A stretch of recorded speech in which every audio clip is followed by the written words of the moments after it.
não fiquem tristes, porque um dia, assim como vocês estão vendo ele subindo, ele também voltará. Essa é a esperança de todos nós, tá? Não precisem procurar, a Bíblia diz, eu só vou manusear aqui um pouco, e depois eu vou dar um texto para a gente acompanhar.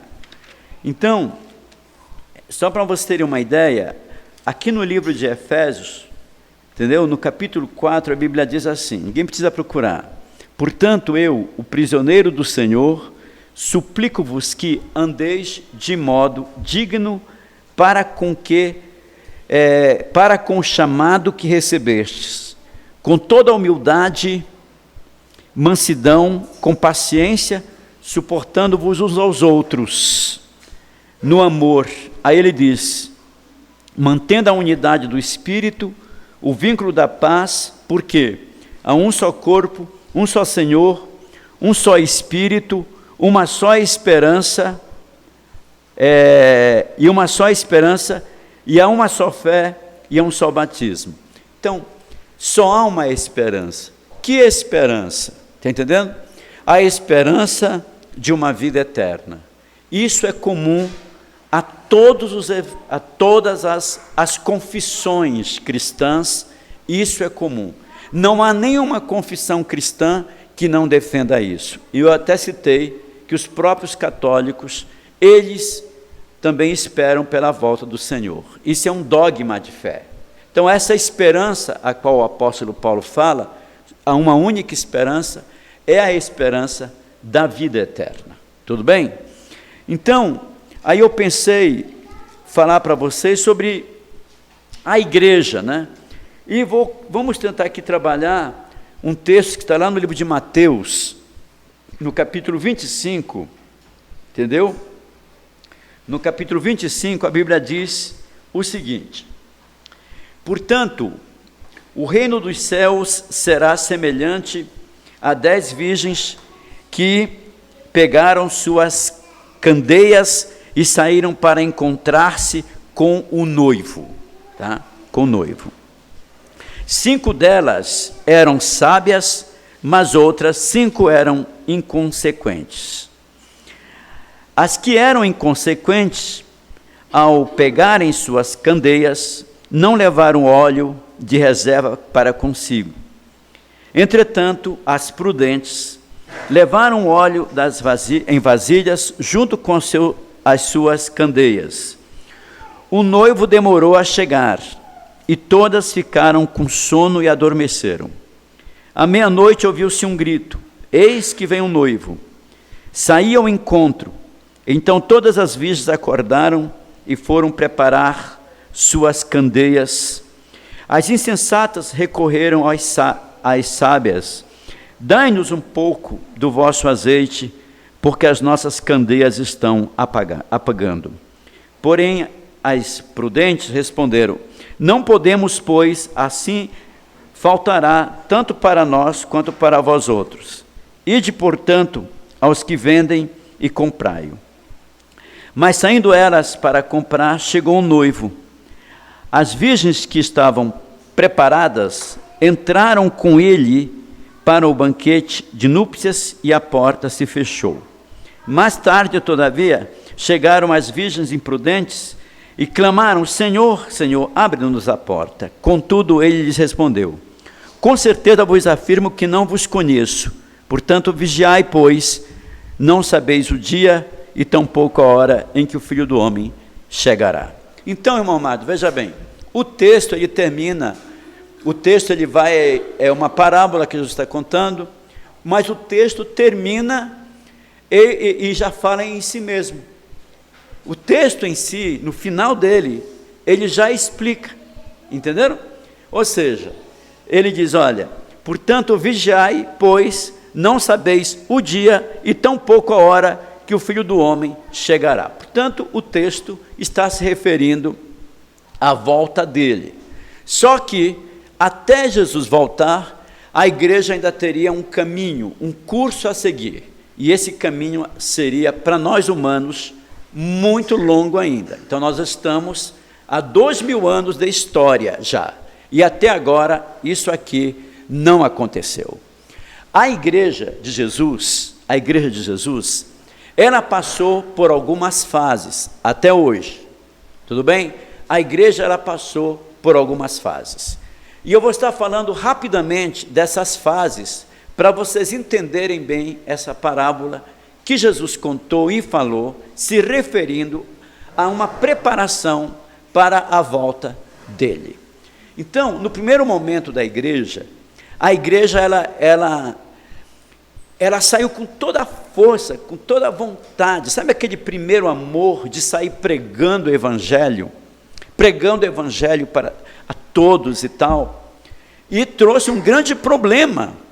Isso trouxe um grande problema, tanto para os pagãos, tanto quanto para aquelas pessoas que defendiam já uma fé, que acreditavam em Deus, e eram pessoas de onde nós herdamos toda a nossa cultura de fé, os judeus. Então nós já tínhamos aí, então, só que o evangelho estava sendo pregado. Quando Pedro pregou pela primeira vez, pela primeira vez, ao pregar, a Bíblia diz que quase mais de 3.000 almas foram salvas, naquele dia em que Pedro começou a pregar. O evangelho, assim, expandiu e avançou o mundo, entenderam? Quando a era apostólica, ela já foi uma era de muito sofrimento, ou seja, sofrimento em que sentido? Você tinha que pregar o evangelho e correr o risco de ser morto por estar pregando o evangelho, tá? Então, nós poderíamos passar aqui a manhã inteira e estar falando de como foram esses primeiros séculos, ou o primeiro século da igreja. Foi um momento, assim, muito difícil, por conta de que pregar o evangelho, queridos, tinha um preço muito caro. Você estava indo contra uma sociedade pagã, secularizada, e por outro lado você tinha que dar conta também dos judeus que estavam se convertendo ao evangelho, ou que não estavam se convertendo ao evangelho, mas estavam fazendo frente ao evangelho. Então essa, eu diria assim, que foi um tempo muito difícil para a igreja. Além disso, queridos, a igreja vai avançando, né? Os anos vão avançando. A igreja depois, a partir do ano 300, e muito embora isso já acontecesse antes do ano 300, mas o ano 300 da era cristã, irmão amado, a partir daí, a igreja ela mudou. A igreja ela passou a ser reconhecida praticamente pelo Estado romano. Então, do 0 até aos 300 anos da igreja, os 3 primeiros séculos, a igreja, para ser igreja e estar igreja, não foi tão fácil, tá? Foi tempos muito difíceis e penosos, tá? E as pessoas, elas tinham que dar testemunho do Senhor, ou o contrário, se elas não dessem esse testemunho, elas tinham que dar o testemunho do Senhor, ou então elas, ao dar esse testemunho, elas estavam correndo o risco muito grande de serem penalizadas, porque, como eu disse para vocês, ela começou a enfrentar tanto uma sociedade paganizada, e quanto uma sociedade que se dizia judia, a sociedade judaica, que acreditava em Deus, mas tinha dificuldade de aceitar a Jesus como seu Salvador. Esse foi o primeiro momento da história. A partir do ano 300 da era cristã, queridos, a igreja passou por um outro problema, porque agora ela se institucionalizou. A igreja agora passou a ser uma igreja reconhecida pelo Estado. Quando ela é reconhecida pelo Estado, nós enfrentamos aí uma série de problemas, porque o Estado interferiu na igreja. O Estado interferiu na igreja quando oficializa a igreja como o único credo que deve ser professado. Isso complicou muito, porque a sociedade, ela vivia uma paganização. Ela era uma sociedade pagã. Era uma sociedade que acreditava em vários outros deuses. Nós estamos diante de duas grandes culturas. Por um lado, nós temos a cultura grega e, por um lado, nós temos a cultura romana. Tanto a cultura grega quanto a cultura romana, ela estava, de alguma maneira, muito contaminada com a cultura da época. Essa é a grande verdade. E aí a igreja teve que se ajustar, teve que se repaginar, teve que se reorganizar para esse novo momento da igreja. Agora, querido, veja só o que acontece. A partir do ano 300 da era cristã, a igreja também teve que enfrentar problemas agora, não mais vinda de uma maneira externa. Não eram mais problemas externos, mas eram problemas dentro da própria igreja. Dentro da própria igreja, nós encontramos algumas dificuldades. Entenderam, queridos? Quais eram as dificuldades que nós estávamos enfrentando dentro da igreja? Agora é dentro, não mais fora. A partir do ano 300 da era cristã, agora o problema da igreja não era mais fora, era dentro dela. Por quê? Dentro da própria igreja, algumas pessoas começaram a duvidar se Jesus era divino de fato, se ele era divino, se ele era humano, se ele realmente era 100% Deus e 100% homem. Além de tudo mais, além disso, teve tantos outros problemas na igreja que a gente poderia aqui enumerar. Mas um deles, que trouxe foi muito difícil da igreja estar lidando, foi essa questão da divindade de Jesus, essa questão se ele era divino ou não. Porque nós aprendemos que nós somos salvos pela graça de Deus. Isso quer dizer que nós não somos jamais salvos porque nós merecemos, porque eu sou uma pessoa virtuosa, uma pessoa que dá comida para aquele que está com fome, sede para aquele que está com sede, e roupa para aquele que está despido, visitar aquele que está preso, ou aquele que está doente. Nós damos o nome disso de virtude. É uma pessoa virtuosa, mas não é virtude, não é nenhuma virtude, por melhor que eu seja virtuoso, que vai me garantir o céu. Mas a gente fica olhando aqui o texto. Pastor, vai ter um juízo final? Vai. Vai ter um juízo final? Vai.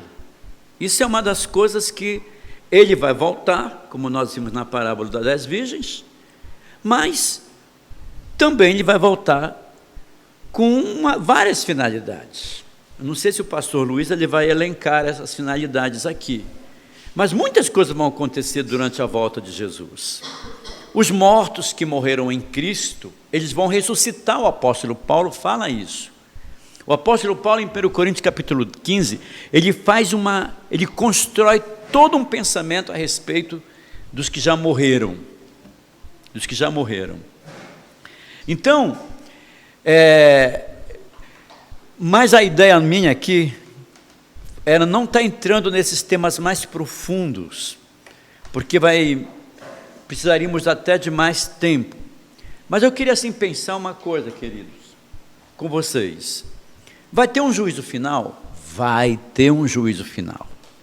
Ninguém ficará impune diante de Deus. Mas, pastor, me diga uma coisa. Então eu vou ser salvo porque eu vou dar comida para as pessoas com fome?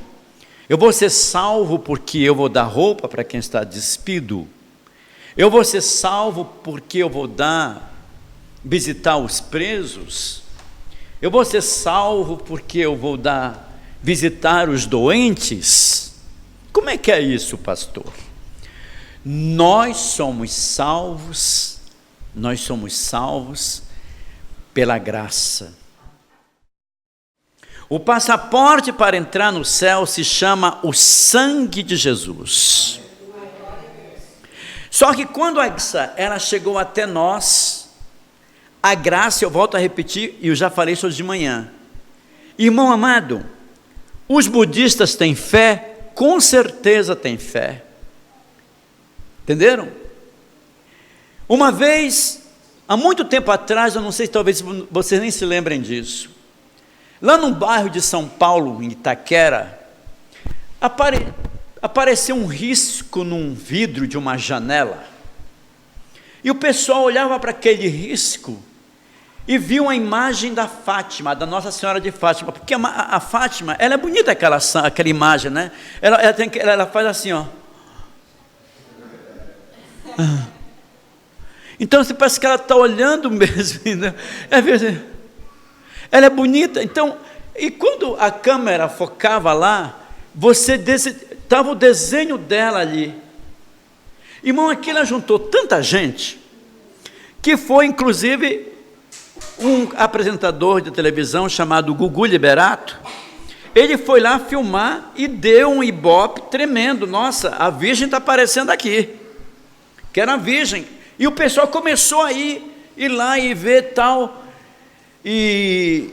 Só que a Igreja Católica, diferente de outros tempos, ela ficou na dela, ela não se pronunciou. Os bispos não se pronunciaram, mas o povo estava lá. Parece-me que até a Elba Ramalho, ela também foi. E outro dia eu estava assistindo uma reportagem com a Mauri Júnior, entrevistando a Elba Ramalho, igual aquela senhora que também acreditava em tudo. E Elba Ramalho disse que na casa dela tem também uma imagem, que outro dia ela viu, caiu uma lágrima dela. E a Elba Ramalho acredita não só na Virgem Maria, como também acredita em OVNIs. E ela viaja o mundo, onde Maria aparece, diz que ela vai, é uma promessa que ela fez. Mas, irmão amado, veja bem, tudo isso, querido, é para nos mostrar uma coisa: nós somos salvos pela graça de Deus, através do sangue dele. Nada, por mais virtuoso que eu seja, por mais caridade que eu faça, só que eu vou dizer uma coisa: todo mundo tem fé, budista tem fé, a Elba Ramalho acredita até em gnomos, OVNIs, os espíritas, eles têm fé. Até outro dia, você, né, o Rael, divulgou no nosso grupo uma palavra que, nossa, o cara falando, nossa, surpreende, meu, ele falou uma verdade. Então a gente está vendo assim, todo mundo tem fé, mas a nossa fé, a fé cristã, é a única que tem um desdobramento numa praxis de vida. Para entender o texto, não existe fé se ela não tiver essa implicação com a tua maneira de viver. A nossa fé, ela deixa de ser algo abstrato para ser um estilo de vida. O meu estilo de fé é a minha própria fé, viva. É aí que nós encontramos um grande problema. Por quê? E infelizmente muitas pessoas enveredaram para um tipo de legalismo. Se fixaram no legal, naquilo que tem que ser, e esqueceram do humano.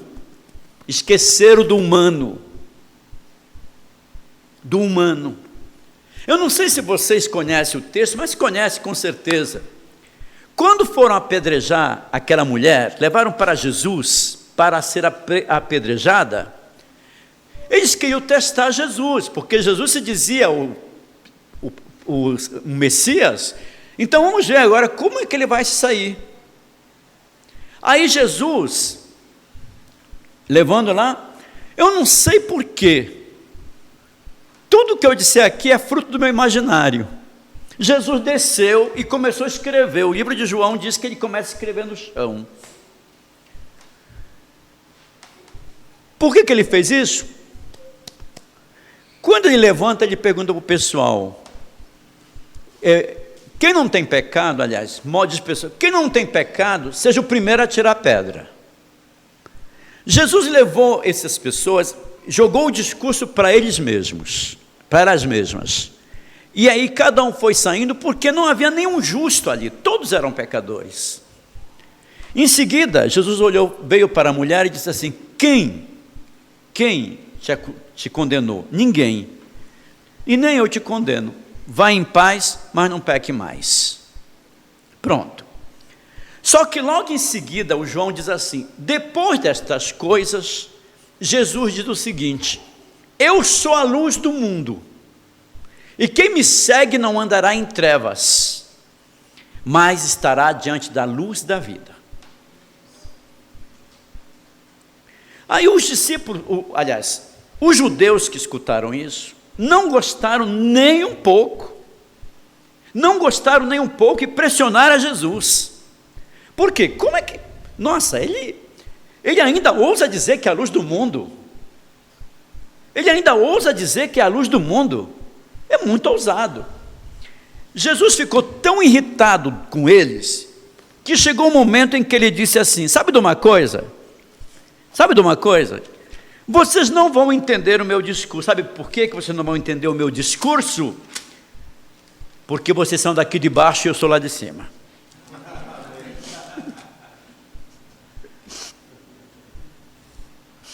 Vocês são daqui de baixo e eu sou lá de cima. Eles ficaram mais irados ainda.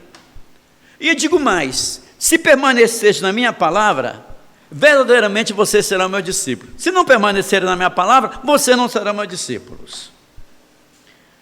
Pronto. Só que tem um momento em que Jesus diz assim, conhecereis a verdade, e a verdade vos libertará. Não gostaram nem um pouco. Conhecereis a verdade, e a verdade vos libertará. Depois ele vai dizer lá embaixo ainda, no mesmo discurso, ele vai dizer assim, estou aqui diante dele, se o Filho vos libertar, verdadeiramente sereis livres. Você sabe, queridos, vou deixar aqui, está no capítulo 8 isso, vocês sabem, meus amados, que Jesus, de alguma maneira, estava mostrando para aqueles homens quão cegos eles eram. Quão cegos eles eram. Por que eles eram cegos? Porque eles estavam com uma lei na cabeça que dizia, tem que apedrejar. Mas eles não eram capazes de enxergar, entenderam? Que aquela pessoa que iria ser apedrejada era um ser humano, era uma mulher, era uma pessoa como eles. E eles não eram bons o suficientes para acusarem e apedrejarem. Então a pior escuridão é a da estupidez. A pior escuridão é a escuridão que eu chamo, palavra minha, da jumenticidade. Jumenticidade. Não consegue enxergar o lado humano. O lado humano. É sério o que eu estou colocando aqui, porque se vocês já vão entender esse texto. Irmão amado, por quê? Você não precisa ser bom para entrar no céu. Você é uma pessoa virtuosa e boa, sabe por quê? Porque você já é um prefácio do céu aqui na terra. Você já é um pedaço do céu aqui na terra. Então eu não sou bom para entrar no céu. Eu sou bom porque eu já sou parte dele. Portanto, a nossa fé, ela tem que ser traduzida numa praxe de vida. Isso o pastor Luiz vai falar no nosso evento lá, que ele vai falar da moral do mundo e da moral da igreja. A moral do mundo, irmão amado, ela se fundamenta no eudemonismo, no hedonismo, no utilitarismo, no existencialismo. Esta é a moral humana, mas a moral nossa é a moral do dever. Mas pastor, dói muito, pastor, porque quando eu vejo Jesus, eu me vejo. Quando eu olho Jesus, eu me vejo. Ele é a luz do mundo, ele clarifica, ele olha, ele amplia a nossa visão de mundo. Jesus amplia a nossa visão de mundo, coisa que aqueles judeus não faziam. E uma das visões de mundo que eu enxergo, a partir do momento que eu aceito Jesus como meu Salvador, uma das visões do mundo é olhar para mim mesmo e ver o quanto que eu sou imperfeito em relação a Ele. O quanto que eu sou imperfeito. Ele é a luz, na hora que Ele ilumina, eu começo a ver a escuridão onde eu estou. Se é uma escuridão emocional, se é uma escuridão, não sei qual é o nome que a gente dá para isso. Cada um sabe lá a sua escuridão, como a Jordana diz, o seu quarto escuro. Quando Jesus diz assim, vou dizer mais ainda, por isso que ele diz, o que significa esta luz? Esta luz significa, conhecereis a verdade vos libertará. Portanto, a pior cegueira é a cegueira da ignorância, da estupidez. Sério isso. Eles não conseguiam enxergar. Então, só que quando a gente chega aqui na igreja, nós começamos a ver que o Espírito Santo de Deus, isso não precisa você ser ensinado, basta você ter intimidade com Ele, que você sabe até onde você pode ir. Eu sei até onde eu posso ir. Se você já sabe até onde você pode ir, é sinal de que você está no bom caminho. Eu sei que daqui, se eu pular, se eu ultrapassar esse limite, eu vou despencar e eu vou pecar. Quando vocês saírem daqui do nosso sítio, daqui de onde está a igreja, o pastor Moisés vai entrar agora aqui, controlar vocês, onde vocês estão, com quem vocês estão, onde vocês estão indo, onde vocês estão andando. Ele não é Deus, ele não é Deus, ele não controla isso. Porque depois daquele portão ali, é a tua consciência e Ele, e Deus. Só que você sabe, aí numa praxis de vida, por isso que Jesus disse assim, a porta é estreita, e poucos são que entram por ela, e a porta é larga, e muitos entram por ela, mostrando aí uma relação do quanto que ser igreja é também estar de alguma maneira, entendeu? Coerente com aquilo que Ele quer, com aquilo que Ele espera de nós. O problema dos homens é, a porta é estreita, alguns homens estreitam mais ainda, eles estreitam mais ainda, mas eles se tornam estreitos, eles acham que eles estão no lugar certo, entendeu? É a mesma coisa de anjo. Eu digo, não me chame de anjo. Não, o pastor é o anjo da igreja. Irmão, eu sem asa já derrubo tanta gente. Vocês imaginem eu com asa. Muitos pastores assumiram o lugar de anjo. Você sabe disso? Tem pastores que assumiram o lugar de anjo, e só falta voar. Outro dia eu estava assistindo o show do James Blunt. Não sei se vocês já ouviram falar nele. Só para título de informação, eu canto a música deles em inglês, entendeu? E de repente, o James Blunt no show dele, sabe o que ele fez, irmão amado? Eu disse, esse cara cheirou, não é possível. Mas não, a gente chama isso de alucinação musical. Ele ficou alucinado, musicalmente falando, porque na hora do show dele, ele se jogou, ele voou. E todo mundo que estava todo mundo ali junto, né? Não teve como, segurou o cantor nos braços. Já pensou um dia pregar com uma multidão dessa e me joga? Agora eu sou anjo. Irmão amado, essa coisa do anjo é tão complicado, porque não me coloque no lugar do anjo, tá? Porque senão eu saio voando por aí, voo alto, e começo a voar muito alto e achar que eu sou melhor do que todos os outros. Esse foi o problema do Lúcifer, porque achava que ele era melhor. Mas eu queria dizer uma coisa para vocês. A nossa fé, pastores, queridos, é a única fé que tem que ter uma tradução de vida, não tem como ser cristão. Tem coisas que eu participo, pastor, tem coisas que eu posso, mas na verdade, quem vai criar isso em você é o Espírito Santo, que vai dizer, olha, até aqui você pode ir, senão a gente vai sofrer. Agora me diga uma coisa aqui, baseado no texto, como é que fica isso, pastor? O juízo final vai acontecer, e o mérito então de entrar no céu é vestir, cuidar, é visitar preso, mas não é pela graça. É claro que é pela graça, é óbvio que nós somos salvos pela graça, mas a graça de Deus em mim, são palavras do pastor Antônio, a graça de Deus em mim, ela provoca algo que hoje está em extinção.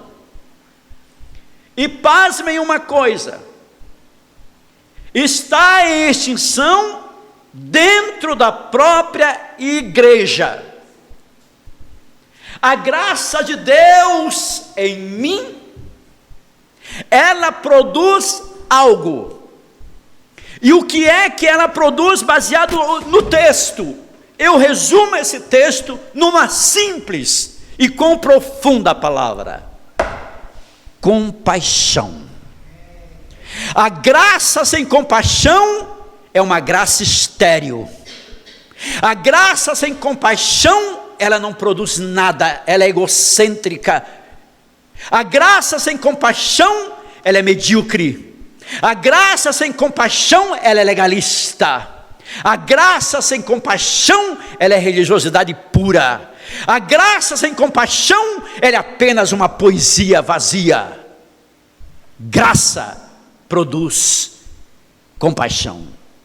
Por isso que quando entrar aqui alguém com um cacho de banana na cabeça, vestido de Carmen Miranda, não olhe para ele torto e diga: meu irmão, sai daqui, vamos colocar uma roupa melhor, tira esse apetrecho da tua cabeça. Não, deixa ele sentar aí.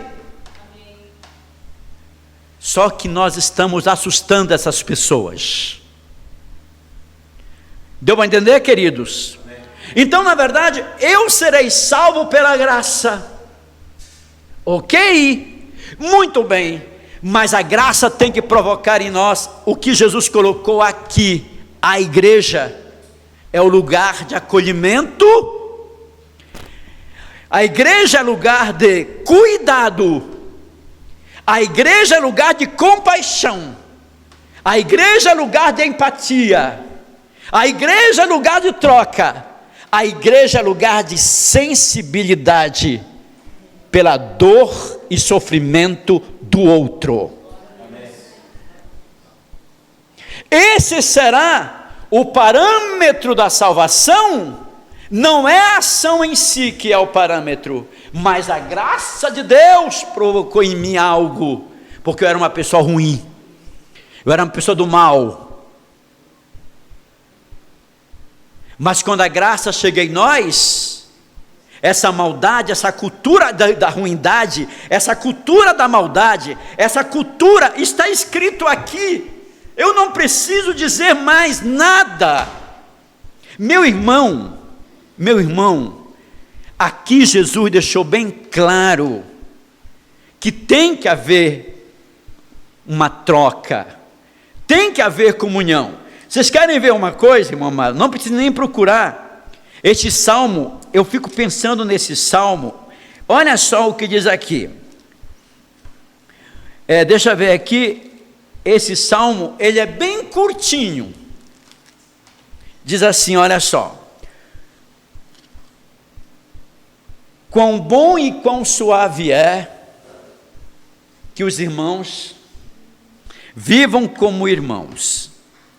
É como bálsamo que desce, é o precioso bálsamo derramado sobre a cabeça e a barba de Arão, até a gola dos seus vestidos, como o orvalho de Hermon, quando desce sobre os montes de Sião, porquanto ali o Senhor ordenou a sua bênção. Sabe a profundidade desse texto? O que é a igreja? O que é que ele fez uma comparação. O óleo que descia na cabeça do Arão é símbolo da presença de Deus. Ele faz uma comparação. Quão bom e quão suave é que os irmãos vivam em união. E isso é comparado ao óleo que desce pela barba de Arão. Então, queridos, a conclusão que eu chego é que a comunhão, a nossa comunhão, ela reflete a presença de Deus no mundo. Amém. Não é o meu, eu posso orar aqui, como disse o pastor Moisés, como um penteca.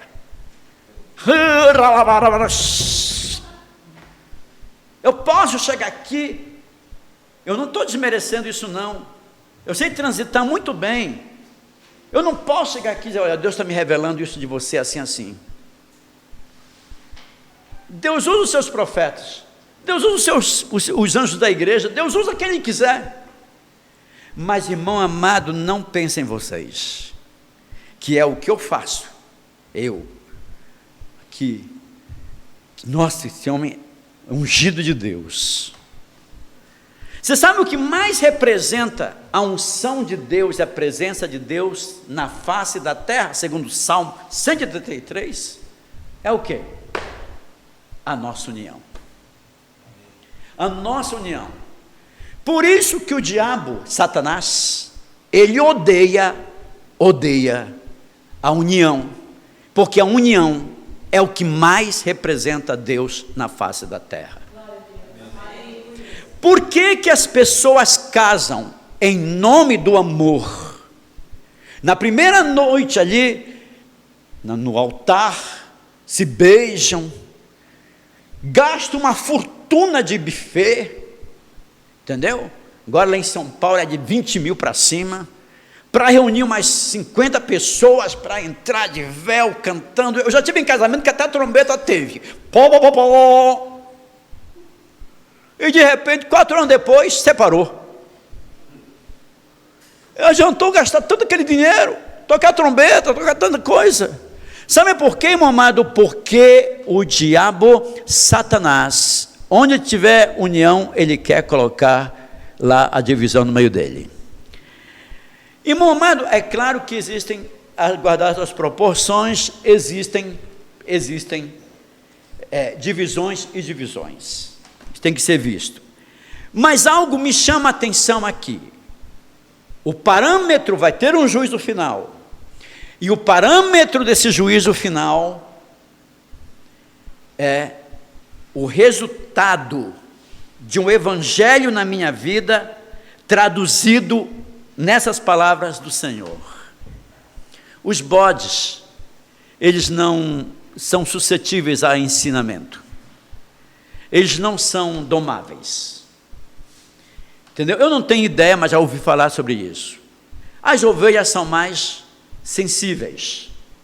As ovelhas são mais sensíveis. Poderíamos dizer agora aqui, fazendo um paralelo, que os bodes aqui podem ser aquelas cinco virgens que levavam a vida espiritual delas de qualquer jeito. E podemos dizer que as ovelhas aqui são aquelas virgens que se preocuparam e tiveram a preocupação de manter a sua lâmpada acesa. Eu diria então que antes de nós entrarmos, se um dia Deus nos der a oportunidade, a gente vai ter de explicar a escatologia de uma maneira minuciosa. A gente pode fazer isso, mas tem duas coisas que eu sei que são fundamentais para esta igreja que está aí agora, em 2019, se preparando para a volta do Senhor. E eu tenho impressão, irmão amado, que nós estamos em falta disso. Lá nas 10 virgens, nós vimos que a igreja, ela precisa se empenhar, porque ela é suscetível a puxar o freio e morrer. e dormir. E aqui, meu amado, também está acontecendo algo nesse texto. Se lá a palavra era perseverança, aqui a palavra qual é? Vamos lá. Qual é a palavra? Eu falei. Traduzida, a graça de Deus traduzida em nós, ela produz o quê? Compaixão. Bravo. Bravo. Agora é muito curioso, porque compaixão, o almoço já está pronto. Compaixão, irmão amado, é o que está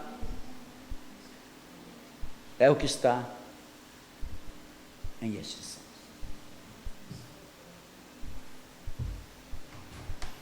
Está faltando tanta compaixão no mundo, pastor, meu amado pastor.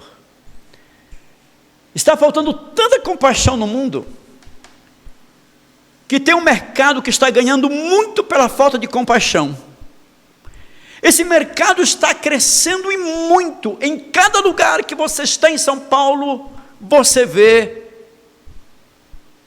uma loja dessa. Eu quero que vocês adivinhem. Pet. Bravo. Bravo. Sabe por que os pets estão aumentando? Porque os seres humanos não mais se agradam. Eu nunca vi minha mulher chegando em casa e a minha mulher começar, chegou o Antônio. E ela nunca chegou em casa, eu também, Mas, irmãos amados, quando eu chego em casa, as minhas meninas, Salomé e a Nina, mas elas pulam. Amém, eu sou amante de animais, amo bicho. Eu só não gosto de cobra, mas também não gosto de que maltrate a cobra. Mas, irmão amado, por que nós estamos ficando mais humanos? Nossa, a sociedade está mudando. Irmão amado, e o pior que aconteceu um dia, eu estou sendo gravado, né? Mas tudo bem. Tudo que eu citei aqui é público hoje. E outro dia eu pedi minha cachorra, numa sexta-feira, eu fui abrir a porta, o portão da igreja, para minha cachorra, para o rapaz ler a leitura da água, e a minha cachorra ainda estava nova, era uma labradora assim, agitada, era bebê, e a minha cachorra aproveitou que a porta abriu, pulou fora, e um carro atropelou a minha cachorra. Eu perdi meu chão, pastor. Mas foi uma coisa terrível. Eu peguei minha cachorra, eu tenho uma clínica veterinária próxima da minha casa, duas casas já tem lá, e eu levei aquela cachorra, e eu não sabia que tem um prédio na porta da igreja. O pessoal de lá veio, porque a pancada foi forte, começaram a ver, e vocês acreditam que o pessoal de lá veio, pelo menos 2 pessoas, desejar meus sentimentos? Pastor, você tem uma coisa muito bonita, meus sentimentos. Isso, eu levei lá e eu vi a minha cachorra morrer nos meus colos, e o médico disse, não tem chance. Eu disse, acabou meu chão. Viajo para Manaus, no sábado, porque eu vou pregar lá em Manaus. No domingo de manhã, eu estava tão abatido, porque eu viajei logo em seguida, irmão amado. Irmão amado, quando eu vi os irmãos, e que eu peguei o microfone, comecei a chorar. Do nada, comecei a chorar. Os irmãos ficaram assim, meu Deus, o que aconteceu com o pastor? O pastor deve estar cheio do Espírito. O pastor começou o Espírito Santo. Aí eu comecei a chorar. Aí eu disse assim, irmãos, me desculpem. É que sexta-feira, antes de viajar para cá, minha cachorra morreu. Os irmãos ficaram todos sérios. Esse pastor já tinha... Eu já achava que ele era louco, agora eu tenho certeza que ele é. Irmão amado, só que estava uma ferida no meu coração. Mas a ferida foi curada logo depois, porque o pastor deu em cima de mim. E o que ele falou é uma verdade. um senhor já de idade, vivo até hoje, 87 anos, chegou para mim e disse: Antônio, deixa eu te falar uma coisa. Fala, pastor. A gente chora por um cachorro que morre, e não chora por um pecador que morre e vai para o inferno. Naquele momento, a dor da minha Nina saiu fora.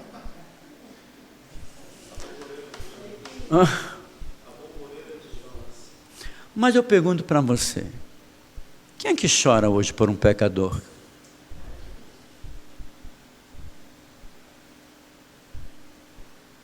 Quem é que chora hoje por um pecador? Sabe por que a gente não está chorando mais? Porque dá até raiva. Você está sentindo raiva. Porque você convida, você prepara, a pessoa não vai, ainda te zomba, ainda te ridiculariza. Eu tenho a impressão, queridos, e aqui é moda antoniana, eu tenho a impressão que a compaixão, ela está fora, ela está em extinção lá fora, por isso que o apego aos animais. Não estou contra, por favor, continue amando os animais. Eu amo meus animais. Eu estava vindo para cá com a minha mulher e ela estava dizendo: ai, a Sandrinha da igreja está me oferecendo um cachorro. Eu disse: amor, pega, porque se eu ver eu pego, eu gosto de bicho, entendeu? Eu gosto. Mas na verdade, meu amado, isso também eu não estou querendo, eu não vou aqui dizer: ai, não. Isso de alguma maneira é uma mensagem para nós, porque na verdade eles são carinhosos, eles nos amam. Mas é como o pastor colocou aqui, quão difícil é você orar por uma pessoa que ainda te ridiculariza e que ainda faz pouco caso do que você faz. E mais, cada vez mais, desculpe aqui o pleonasmo, nós, irmão amado, estamos caminhando para um universo sem alma, para uma humanidade sem humanidade, porque o discurso ele não funciona mais, textos longos você não lê mais, você lê caracteres, o meio de comunicação não é mais o toque entre nós, o abraço, mas é o toque do WhatsApp. Nós estamos caminhando com todo o valor, que eu não posso aqui menosprezar, da tecnologia, mas eu diria que para nós, diante do juízo de Deus que virá, a igreja precisa repensar o papel dela enquanto agente de compaixão. A igreja precisa repensar o papel dela enquanto agente de vida, e não agente de morte. Então a igreja precisa abrir as suas portas para agregar todos os que vierem, não importa que conduta dessas pessoas, aqui o Espírito Santo é o que vai trabalhar. Então eu diria, a compaixão, a empatia, a alteridade, o amor, a compaixão, não é isso que me leva ao céu, mas a graça de Cristo derramada na cruz do Calvário, provocou em mim algo que até então eu não tinha, porque eu era mesquinho, eu era apegado às minhas coisas, não sabia dividir, eu pensava só em mim. Tem famílias que vivem já a cultura da coisificação. Irmão amado, você sabe como tem 2 milagres que aconteceram na Bíblia que me chamam a atenção. Logo após Jesus não está mais na terra, Jesus já está lá no céu. Jesus já está lá no céu agindo através da igreja. Quando Pedro e João estavam indo ao templo, eles encontraram um mendigo, um aleijado. O aleijado, ele era excluído da sociedade, ele era considerado impuro, imundo, ninguém poderia chegar até ele. Mas, se você for ler o texto, Pedro disse uma coisa: olha para mim.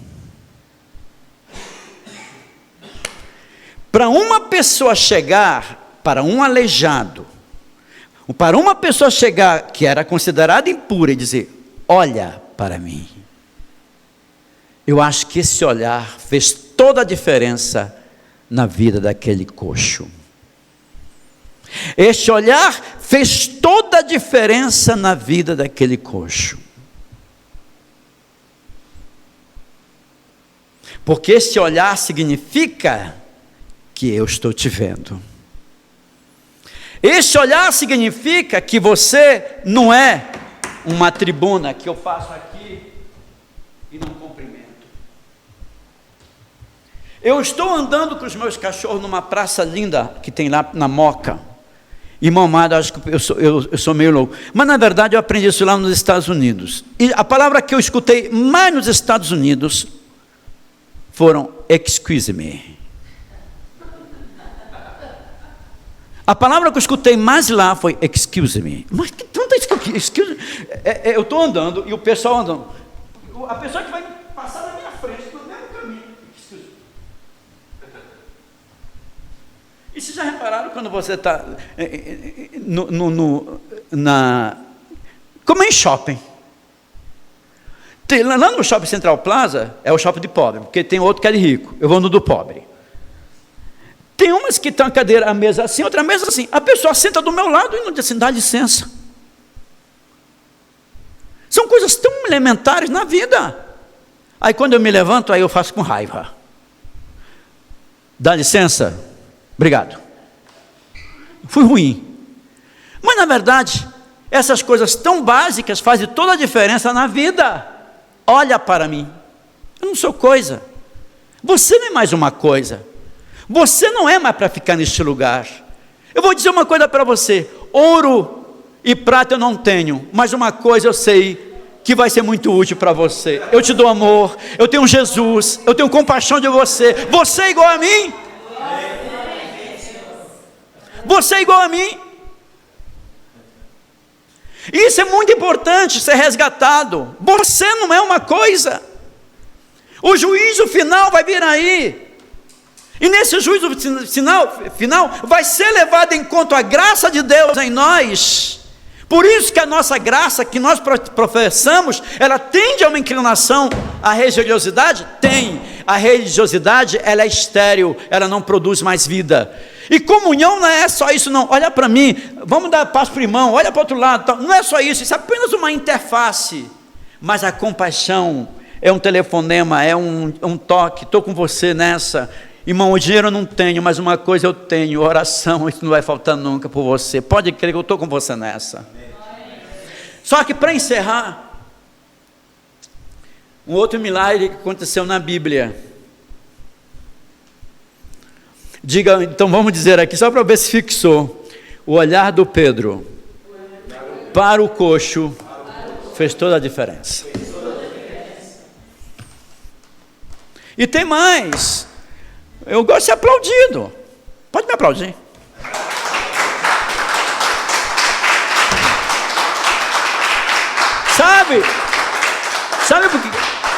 Sabe por que eu gosto de ser aplaudido? Sabe por que eu gosto de ser aplaudido? Sabe por que eu gosto de ser aplaudido?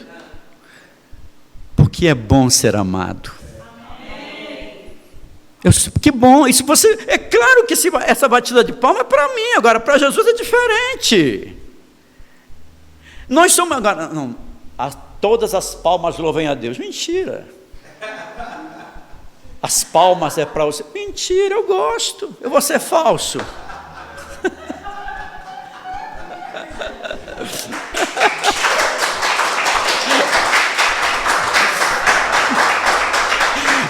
Essas hipocrisias que geram hipocrisias. Você gosta de ser amada. Por que as pessoas... Você tem que ser elogiado. Nós precisamos elogiar essas crianças para elas crescerem, para depois chegarem carentes lá, porque está todo mundo doente. Só que eu quero enterrar com outro texto. Paulo estava pregando, como eu estava pregando na igreja do pastor Duvani, a noite inteira. Cochilo vem, né, irmão amado? e de repente lá da arquibancada o Eutico cai, ploft, e alguém gritou, e morreu. Eu imagino Paulo, né? Nossa, agora vai vir a prefeitura aí e vai lacrar a igreja porque não tinha condições para ter um culto de noite. O que vai acontecer agora? Mas a mensagem está subjacente ao texto. Pode ler. Paulo não fez como muitos homens fazem. Ele não quis holofote. Ele não quis luzes para ele. Muito embora ele goste. Ele gostava como nós gostamos. A Bíblia diz que ele chegou até ao Eutico e deu nele o quê? Um abraço. O abraço cura. O abraço é saudável. Então, na verdade, eu diria que nós estamos hoje diante de um dos desafios da igreja, é a coisificação em que nós encontramos. E o juízo final nos leva a pensar, nos leva a um compromisso, para nós não cairmos no legalismo e nem na repetição religiosa. Evangelho é vida. Evangelho é olhar para o outro, ver o outro, nos olhos dele, ter compaixão dele e abraçar. Eu penso que essas duas coisas já é o suficiente para entender o que é graça em nós. Esse é o Cristo vivendo em nós. Obrigado por terem me ouvido.